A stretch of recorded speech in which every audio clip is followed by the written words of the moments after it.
All right, let's get you the latest update here on subtropical storm Nicole. This is the 10 a.m. advisory because of the time change. You might be looking at that wondering why 10 a.m.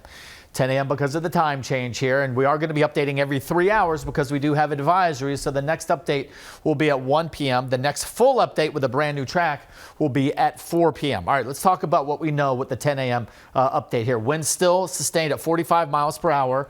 There's the center. You notice all this convection or thunderstorms on the eastern side. It's a very ragged system. Subtropical because it has tropical characteristics and extratropical characteristics. It's not a full-blooded warm core system. Temperatures around that core a little cooler, so it's a blend of the two. Let's go ahead and talk about present movement to the northwest at 9. It is expected to make a little bit of a turn to the west here, and this is why we have with now a Category 1 hurricane in the forecast. This is why these tropical storm watches have been upgraded to hurricane watches, and we have brand new watches now for Florida, hurricane watches extending basically from the Broward Miami-Dade border all the way up to Brevard, Volusia County here with tropical storm watches as well. So tropical storm watches and hurricane watches extending all the way down actually into the upper Keys. And then again, those hurricane watches start basically Hallandale Beach, basically the border of Broward and Miami-Dade, and points north here up towards Titusville.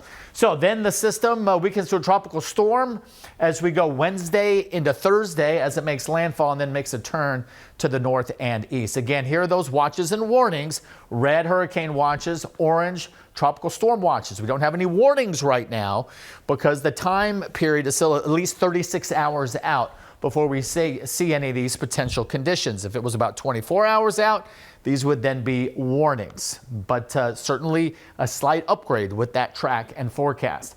We also have storm surge watches here, pink. Storm surge watches anywhere from 2 to 4 to 3 to 5 feet of storm surge being pushed onshore.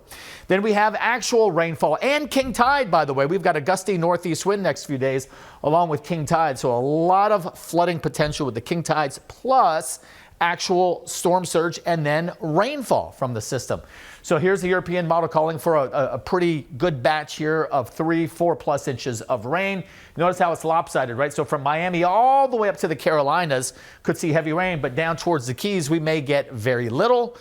Here's the American model showing a little more of a defined strip near where that center is going.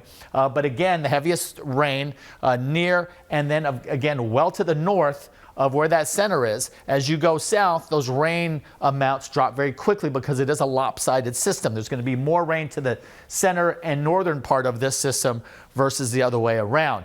And of course, tropical storm force winds possible Wednesday into Thursday.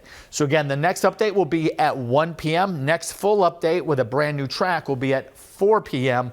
This has been a long hurricane season. I know we're all ready for the end of it. Stay safe and stay locked into NBC6.